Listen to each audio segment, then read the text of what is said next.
45. Looks like Tom Duncan. Sounds like, must be a duck. Jersey girls are the best. Yeah. What? The bunny ears are back.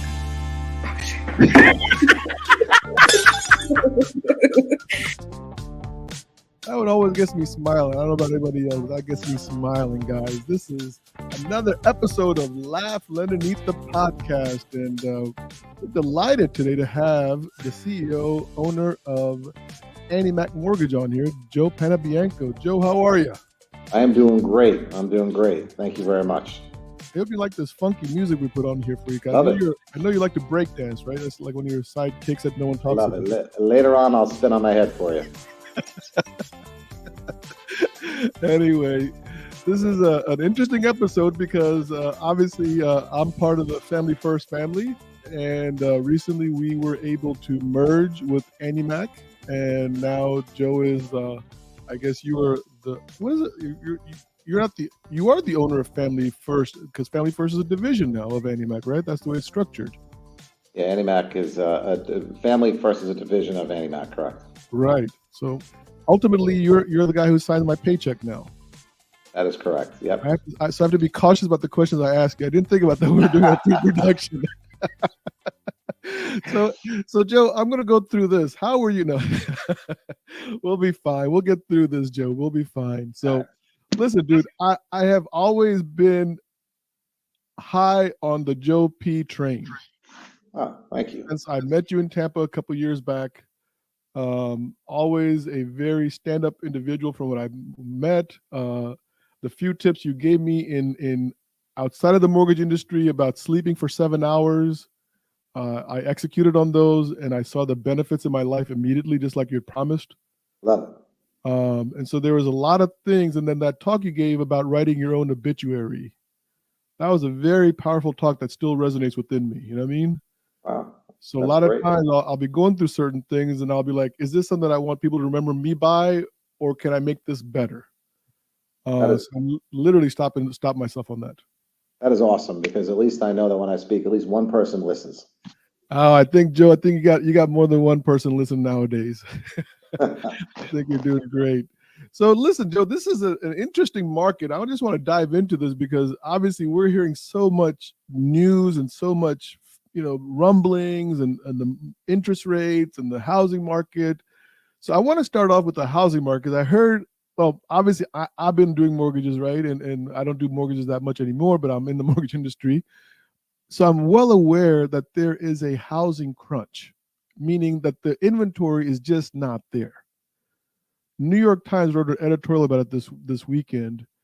And I thought, wow, the mainstream media is finally catching up to what we've known for the past, at least, I would say 8-9 months, if not longer. Yep.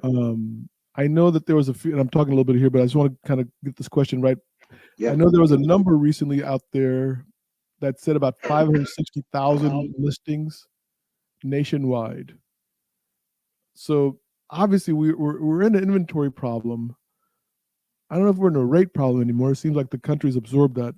In your view, how do you get past this inventory issue? So, So in order to answer that question, you have to go back to where we came from. Right? Okay. We came from a space that, as an industry in an 18-month period, we digested probably 4 years worth of mortgage originations, both on the purchase and refinance side. So it's almost like, equivalent of Sherman's march through the South or something. It's a scorched earth policy. We just went in and we ransacked everything we could, and we're sort of in and out of the market. So now you have a situation where there's very little refinances and very little homes available for sale. And so the question you ask is, where do we go from here from a home purchase perspective? Mm-hmm. So 84% or 85% of all Americans have a rate below 5%. Yeah. I think it's something like 30 some odd percent have a rate below 4%, and there's 27% that are below 3%. So wrap your head around that, right? Mm-hmm. Mm-hmm. These are not new stats. What escapes people though is the fact that 80 to 85% of all home buyers start as a home seller. right? So that's where 80 to 85% of the existing home inventory comes from, sellers, right? So the question, how do you get sellers out of their house and back onto the street to buy a home, right? So, the great thing for sellers, well, the great thing for America really is that situation, along with the amount of equity we have in the home, has kept and will keep the U.S. housing market from approaching even a facsimile of what it looked like in 2009 and 10 and 11. Mm-hmm. I will tell you that steer clear of anything you might happen to see on YouTube because they are just big click. And I would even tell you that the mainstream media, although they're generally trying to do a really good job reporting the facts, there are large lag effects within housing that are not necessarily reflected within the mainstream media. So again, a long way of saying that if we want to improve the home purchase market, we need to have ways to get sellers. Sellers need to be in a better position to sell. They have to be convinced that they can get out of their 3% mortgage and buy another home without the problems of finding a home, without the problems of overcoming the higher interest costs and debt payment. And it's a significant issue for us and a headwind for us as we move forward. Did you ever imagine when you started AnnieMac Mortgage that this kind of issue would be even is this ever? Who's ever saw that there'd be a housing crunch where there wasn't enough housing available for the demand? Yeah, it is funny. So most mortgage folks, if you're out there, most folks would tell you that they've gone through and they're prepared for less refis, right? But it's kind of like the regional banks. Like the regional banks went wrong because the Federal Reserve and their regulators were testing them for the stress scenario at which rates drop. Because rates drop, usually that meant there was a huge problem, and how do they deal with it? They never tested it for if rates go up. They just assumed, well, if rates go up, maybe things are doing better than usual.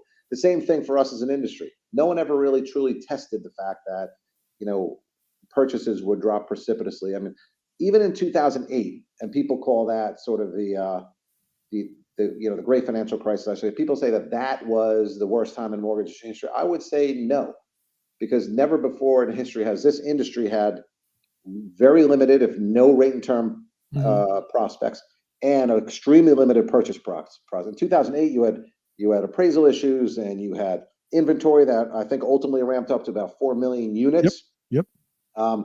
At least you had refi. You had HAMP. The agencies were going out, rates were going down, so you had that benefit of it. So this is a really unique. I think in 2008, though, Joe. I mean, the thing that was for me at least was the calls that I was getting, and I was the owner of. I had my own company at that time, and I was getting calls from loan officers who had done loans for people that were not of integrity. And they were now saying, well, why should I pay my mortgage payment?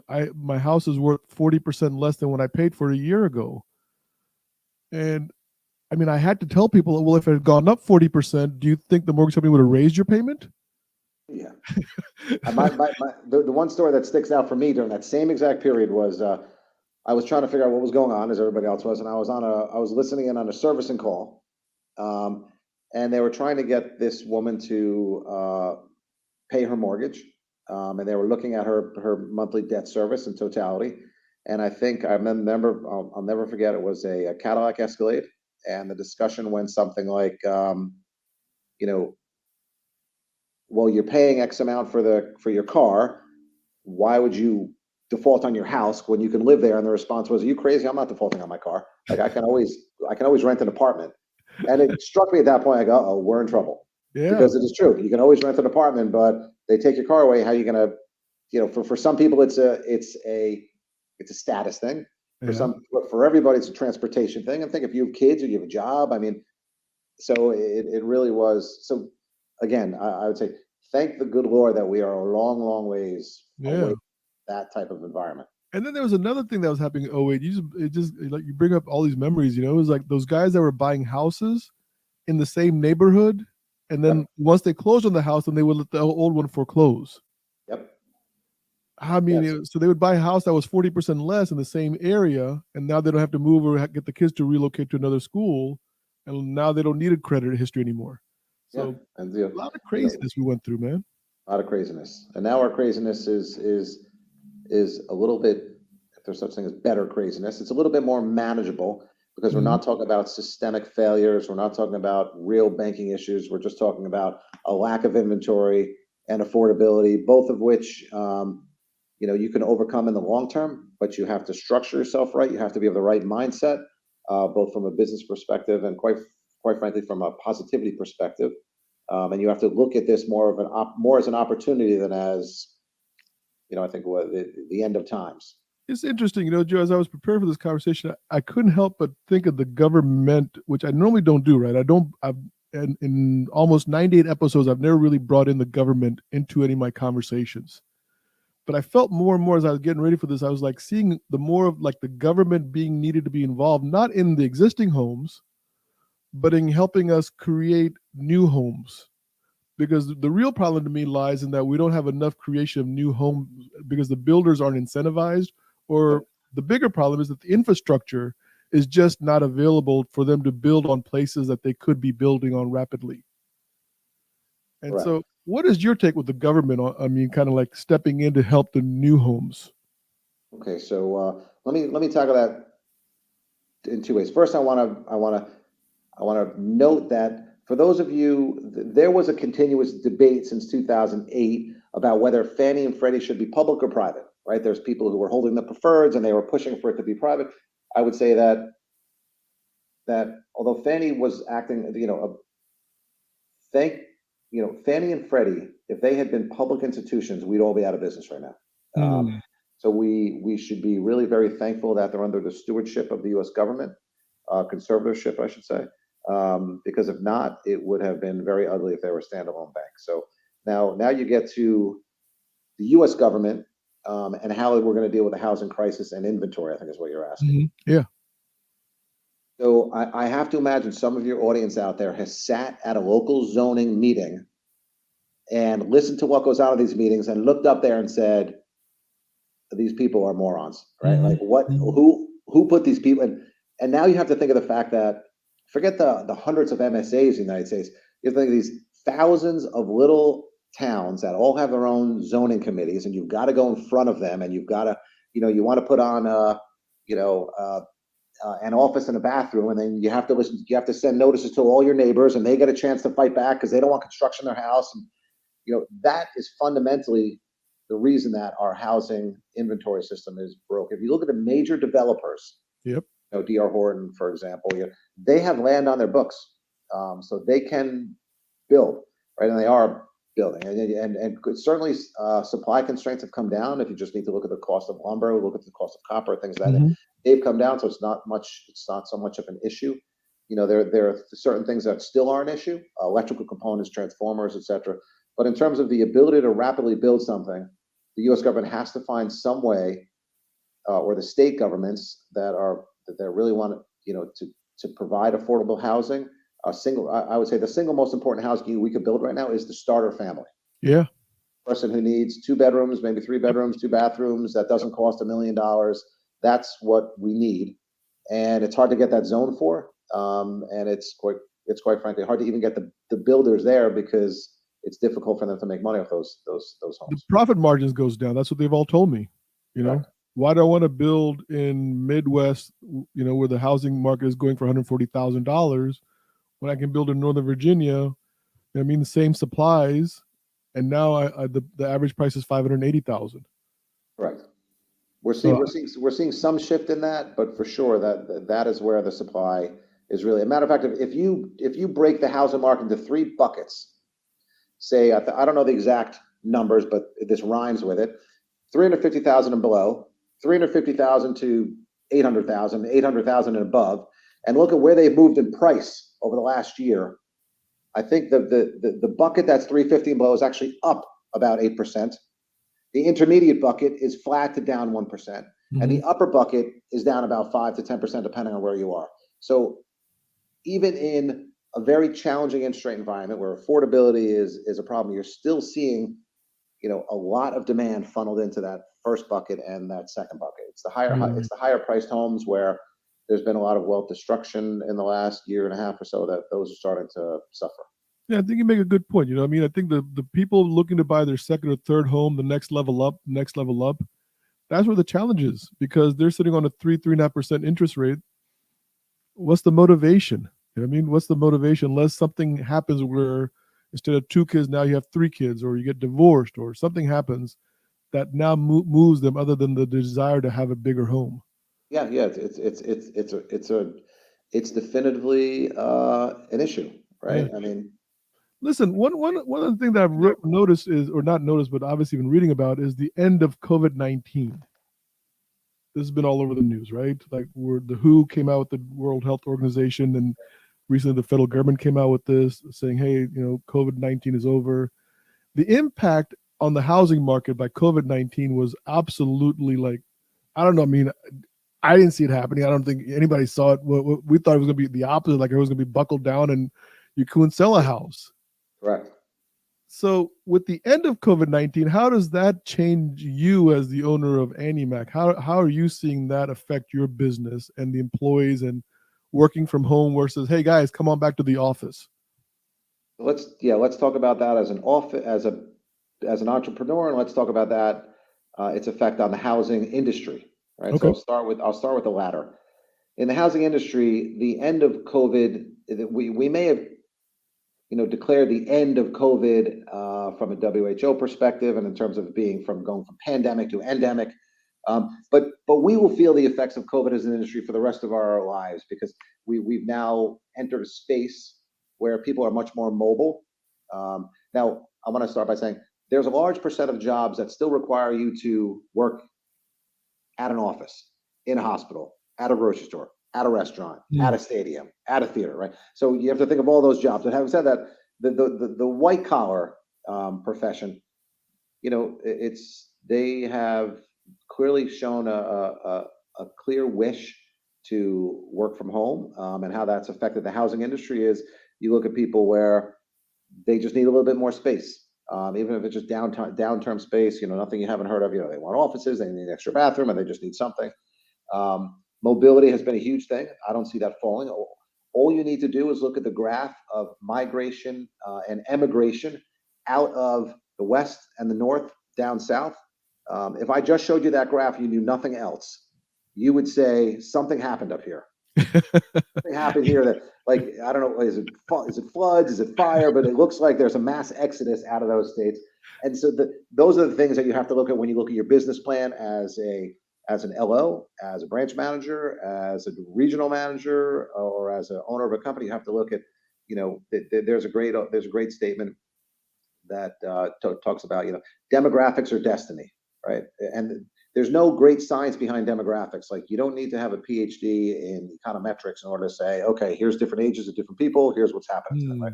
So that's the industry perspective. It's going to have long and lagged effects on us. In terms of the business, I would say that AnnieMac's greatest challenge is that you really have to work harder at culture. I know people pay a lot of lip service to culture, so I'm going to sort of narrow in on it and say, there's a great quote by Robert Johnson. I think he was the founder of BET. He said, "Make friends before you need it."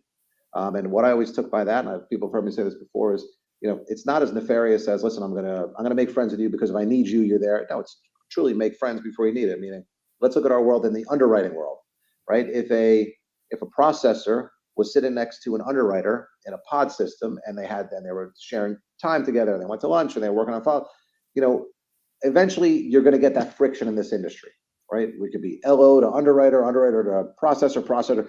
And so when you deal with that friction before you've had a relationship, it's problematic, right? If you're remote in Texas and I'm remote in California and we've never really met, and the first time we're really having a meaningful discussion is because there's a problem with a file, it's suboptimal, right?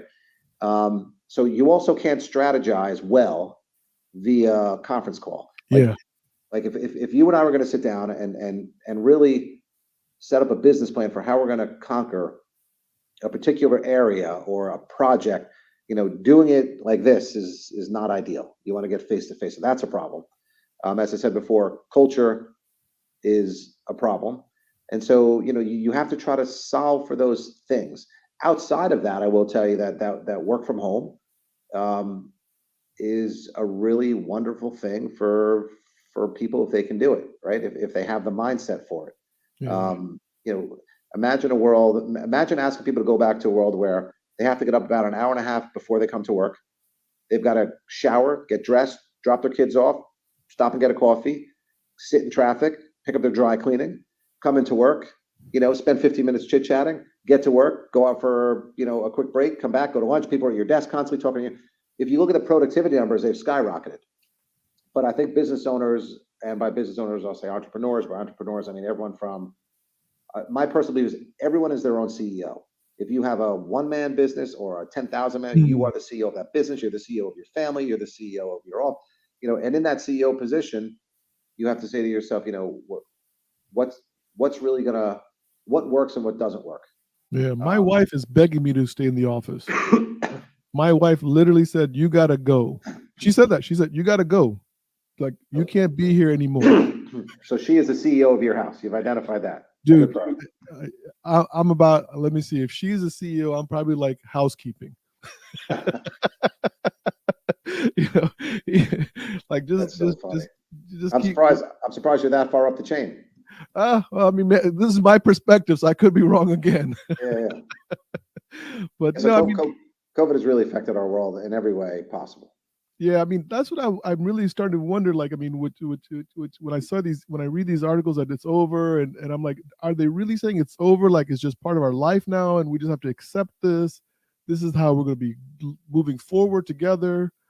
And if that's the way it is, that's the way it is. But my concern is more of when I see empty office space. And a good friend of mine at Fannie Mae said to me, because we were having lunch a few weeks ago, and I said, "Hey, how are you guys getting people back to the office?"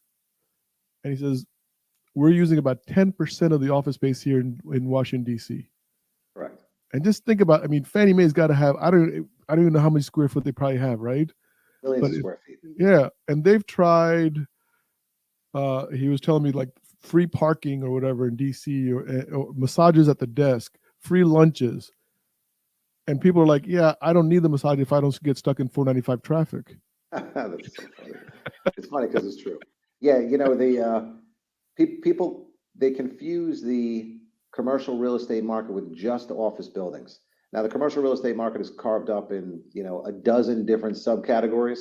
And some of them will do well. Like, for example, as I said before, there's a lot of workers who need to go to work. So commercial property, think of your doctor's office. You got to go to your doctor's office. I mean, we have teledoc here, but there are people still like to touch and feel their doctor. Whether it be, hospitals is another area, school systems are another area. You can look at all these different things that are there's certain manufacturing, auto manufacturing, that's all commercial space as well. When you look at retail space, meaning, office space, and retail space, when you talk about malls, those are the areas that are going to be really problematic and can ultimately have an effect on how we do business, in that when or if that shoe drops, the regional banks will be under more pressure, which will probably hurt their ability to lend even further, which will then probably flow its way through to the interest rate complex in a negative way for the economy, but in a positive way, unfortunately. That's one of the things I had to get over a long time ago. The fact that I'm not saying the mortgage industry loves misery, but you'd be lying to yourself if you didn't say that a more sour economic outlook is good for the mortgage industry. Yeah, there's an old joke, and it just says that the bond market loves bad news. I can't remember what the actual punchline was, but that might have been the punchline. I don't know, but it was just basically, if you tell the bond market good news. Oh, James Carville, the Democratic strategist. Yeah. He was asked if he could come back again in another life, what would he be? And he says, "I would love to be the bond market, because the bond market ain't afraid of nothing except good news." That's right. If your biggest fear is good news, that's a problem. Right. I mean, and so that really kind of shapes our industry. And I tell that to a lot of junior loan officers, like, look, if there's bad news, the rates are probably going to be improving soon. Yeah. So that's the unfortunate part of it. But so combine these two together, Joe, because kind of in my head, I'm seeing something right now. Is like, when you see this commercial space being empty, and you see housing market, just kind of stagnant at best right now. Is there a correlation? I mean, where people are saying, well, I don't need to go to the office, so I can buy a house. Maybe I work in DC, but I can telework. So I can buy a house that's 100 miles away, and now it's less in cost.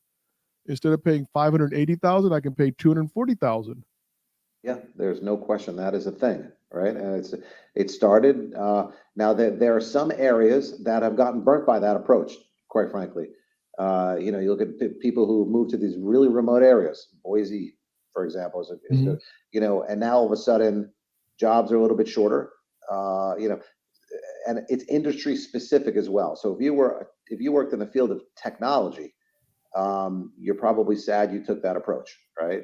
Because once you get cut, then you're stuck.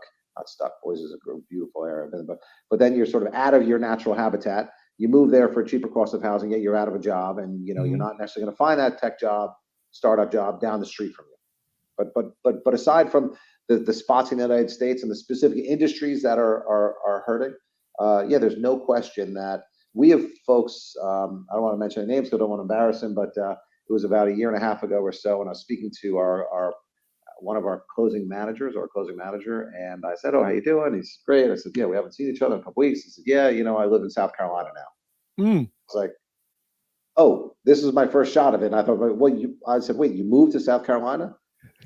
He doesn't care. His name's Ian, and we had a funny discussion. He's like, "Yeah," and I thought to myself, "Awesome, awesome." He was talking about how he's got this much better house in a great neighborhood, school, some kids adopted, weather's warmer. And then the other half of me thought, like, wait a minute, it wasn't that long ago where you would have had to like at least ask somebody. Right.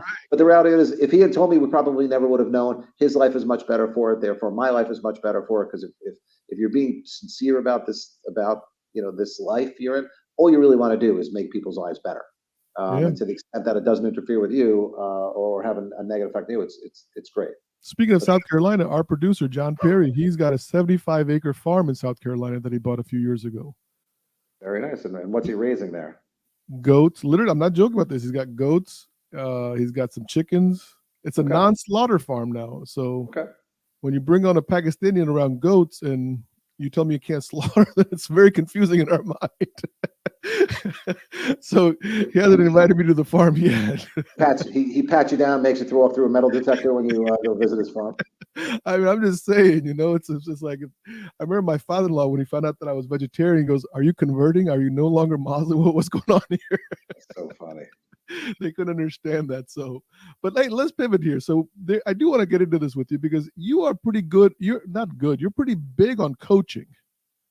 Like I know you get coached. I know you promote coaching within the organization. You got Christine Beckwith, our dear friend from 2020 Vision. You got Carl White from the Mortgage Marketing Animals. So I've always said that the culture of a company is always from the top down.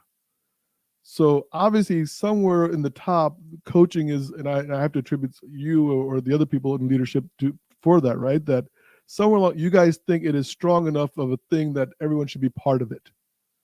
Yeah, there's no question coaching has made a marked difference in my life. I don't try to proselytize that, but I do have lessons that I've learned that I try to share.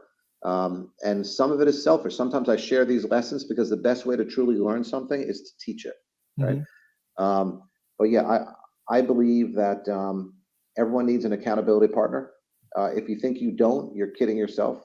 Now, ultimately, you want to talk about that eulogy exercise, which really comes from originally, it's a Stephen Covey exercise. When you really talk about what that means, it means you want to look back at your life. You want to be a ghost at your funeral, and you want to hear what people have to say about you, right? Yeah. And then you want to look at what people have said about you, and you want to then look and say, what did you wish those 5 or 10 people in your life would have said about you, right? And if you want to reduce that gap between what you want people to have said and what they will have said, right? You're going to need someone to hold you accountable to that, because it's not enough. The world is a very distracting, place, and if you have your best even with your best intentions in place, you will go off your path. And what would have taken you 3 years will take you 10 years if you ever accomplish it at all. So yeah, maybe more than you want to hear, but I can't tell you that. I like to find out, like, what made you pivot into coaching? Like a lot of owners, they'll say, well, I don't believe in coaching, or I don't believe in this. I don't, you know what I mean? And You're saying, no, this is where a lot of our loan officers should be taking some strategic lessons from and executing upon those lessons. So what Correct. caused that mind shift within you? I wish I could say that I had some epiphany, but I'm an avid reader. I started reading more and more about a certain philosophy called stoicism, um, and it caused me to. I'm heading down the path to get hopefully at some point, to get my PhD in Roman and Greek philosophy. And when I started reading about it, the whole philosophy is really based upon what you can and cannot control, what is in your life you should be focusing on, and that sort of led me down a path to really start thinking about my life, how I wanted it structured, how I thought, that there's a great expression. I think it's by a gentleman named Epictetus. It says, "Men live life as if they have 1,000 years to live." And when you think of the fact that you really don't, you've got your prime years, you have to make the most of it, and you've got all these competing influences in your life. You have Hmm. kids, you have a significant other, you have jobs, you've got hobbies, you've got friends, you've got all these different things. How do you effectively balance that? In the manner in which you want to do it? How do you spread yourself across all these different platforms? And it starts with knowing the destination. Like, where do you want to be with each of those facets in your life? Mm-hmm. And once you know where you want to be, then you can start breaking these things down into micro goals, I call them, and you sort of follow that path. So how I got there was I stumbled upon it, and then it sort of became clearer and clearer, and then I became very focused on it. And once I started focusing on it, I created something called a masterpiece date template a number of years ago, and I live a very structured life. But I will tell you, I've never been happier, and the amount that I've been able to accomplish has been significantly greater. And I'm no way, shape, or form saying that it's me. I'm saying it's the process, right? You take a process like that and you stick anyone in that process, and they will excel. It's no different than an athlete committing to a process, right? The thing is, sometimes I hear people say that, and so I get a lot of thoughts like this, Joe. So bear with me. You and I can read the same book, and you'll get different results from that same book than I will. And I'll be like, "Oh, I read that book. It was nothing," and you're like, "Boom, that was amazing. Changed my life." So I don't know if the process, unless somebody buys into the process. I think that has to be something like, and I use the word buying because it's just a quicker quicker choice of word, right? But you have to, for me, like stoicism, if I don't buy into it, then it just washes over me. I know it, I understand it, but I'm not really going to implement it into my life. Correct. Yeah, and sometimes it's more a function of timing than anything else. Yeah. You have to you have to find something at the right time at which you're willing to accept it, right? Yeah. So I'm sure there's a number of things that people swear by. Yoga, for example, that I don't do. I've heard a million things about it, but I haven't done it because it hasn't. What I've seen of it and the timing of it hasn't been right. Right. Yeah. There's other things just like that. So I would say it doesn't have to be yoga or stoicism or Buddhism or you just have to find your thing. And if you don't know your thing, what you have to do is you start by opening yourself up to reading, right? Why everything that has occurred, like whether we are in the age of AI or whether we're in the age of the cart and horse, or whether we're in the age of the Roman times, humans are humans. We haven't changed that much. So everything that has been you're experiencing has been experienced by millions before you. Right? Mm-hmm. Well, I would say start by reading. Just pick a broad swath of stuff and just dabble at it. Read the first chapter too. You don't like it, move on. But eventually you'll find something that resonates with you if you're searching. Right? It all starts with reading. That's such a great point. Such a great point. Now, the only thing that I have a problem with stoicism for me, right, is the whole word moderation. Because when it comes to ice cream, Joe, I lose it. This podcast is called Laugh, Land, and Eat, right? So it was the 3 core beliefs I came up with that day in January. I love it. Because to me, it's like if I got to moderate when it comes to ice cream, I'll fail miserably. That's your thing, right? That's ice cream, man. I just can't say no to it. No, I've never had a bad flavor of ice cream. Joe, you're doing a thing next Monday called Fetch the Ball, right? Yes, thank you. And it's a golf tournament that you guys put on proudly every year. I want to dive into that. I mean, I think I read briefly about it. I didn't read all into it. I know it's about dogs that are in the service, right? Yep. You guys are donating money to help the dogs, Yep. which is amazing because I think my dog Sammy would appreciate any treats you can throw at him. Now, what led you to go with this particular donation? I mean, what is there something connection there, or is this you guys? You know, we were trying to find, so I believe that every good organization needs some philanthropic endeavor by which they can channel their efforts into. And for years, we were taking this approach where, you know, we give a little here, give a little there. And by the time you knew, we'd given to a couple hundred charities, and you don't know the results of what you're doing. You're not sure if you're making an impact. And quite frankly, unless you do your research on charities, you're not even sure that money is going directly to the people that you think it's going to. Or sometimes there's, 50% charges that go to the administration of it. So you really have to be careful in goodwill. So I started to think to myself, what is it that I'm passionate about, and what is it that I think would resonate well with our stakeholders, and our stakeholders would be everything from our employees to our borrowers to our credit providers, our investors, et cetera. One thing I can tell you near and dear to my heart is the military, the U.S. military. And then, when I started doing research, more on veterans and current active military folks, you start realizing that they are much less than 1% of the population that defend all the freedoms that largely we take for granted on a daily basis. I'm not in the CIA. I don't know all of it, but you have to imagine that there's a lot of stuff that these folks go through on a daily basis as they're overseas, and that are allowing us to complain about the cost of eggs today, right? Or that we can walk into a mall without having to worry about it exploding. These are the freedoms you get. And then when you read more about how disaffected veterans become, it becomes really problematic. So the concept was, I'm also a passionate dog guy. Love dogs. If you don't like dogs,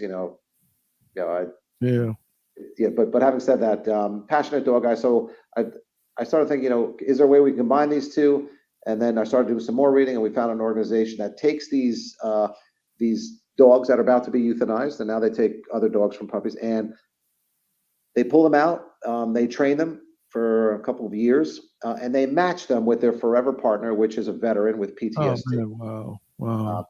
And they've come out and spoken a number of times, and I can tell you the one characteristic they all have is that they thought life wasn't workable, and they were all on the verge of some level of maybe terminating their own life. And when they talk about how this dog became a part of their world, I'll give you one example. There's one vet who we were honored to sponsor a dog for, and the dog would have to walk outside with him. He was so shell shocked that the dog would look around the corner. If he saw somebody coming, the dog would sit, and he knew he wouldn't go forward, because anytime someone jumped out in front of him, it caused a lot of anxiety. If the dog stood up and would walk, and he would walk, and that's how he lived life. And it took him a long time to get out of that. So, it's like that old, I think it's an Aesop's fable, where this girl walks onto the beach, and there's a bunch of people standing there, and there's thousands of starfish washed up on the beach, and she picks up a starfish, throws it in the ocean, then picks up another starfish, throws it in the ocean. This guy walks over to her and says, "Hey, sweetheart, that's all well and good, but there's thousands of starfish here. You're not making a difference." And her response was, "Well, made a difference to that starfish." Yeah. And there are hundreds of thousands of military veterans, and we would like to help them all. But if we can help a handful every year, these dogs are not inexpensive, as you might imagine. But with all the training and the support that goes with them for a number of years, and the attachment, but it's something that our organization has really held on to. We feel good about it, and our goal is to continue provide for the folks who protect the freedoms that we acknowledge and sometimes take for granted. Yeah, man, that's amazing. That's a great cause. I mean, I'm a dog guy. I mean, if you know me on Facebook, my dog has probably got more likes than I'll get my own self. And I'm totally proud of Sammy. He's I wouldn't even know what to do without him sometimes, but I love that. I love this charity, Joe. That's good stuff there. I don't know if you know this, but we do a Podapalooza once a year. Okay. About 6-7 hours live of different podcasts from throughout the country, and then Todd Duncan, Carl White, all these people come on and do some. I mean, we raise money for So Others Might Eat, which is a organization here in DC that's basically not about. Obviously, they give out food to homeless people, but they're also about educating and trying to end poverty once and for all. Great. And so that was the organization that I got behind several years ago, just like you did, and said, this is the one I'm going to focus on. And this is what I'm going to kind of do what I got to do to help them every year I can. If I help one person, that's the best I'll ever do in my life. You know what I mean? I totally agree. So I totally get agree. it, buddy. So listen, Joe, I want to give you a standing invitation. Anytime you want to come on the show, text me. Bob, Okay. you got time this week? Let's talk some more. Because this would was love that. great. I love this, man. This was a good conversation. I think we learned a lot about you as a person. Again, we didn't really dive into some other topics I wanted to get into. So hopefully you'll come back and give us another opportunity to dive in again, Joe. Yeah, it'll be an absolute pleasure. I've watched you guys before. You do a great job. So yeah, anytime you're willing to have me back, I would love to be back. All right, brother. Thank you, man. So Thank you, my JP, friend. if you could get us out of here, brother, I appreciate it. 45. Looks like Todd Duncan. Sounds like must be a duck. Jersey girls are the best. Yeah.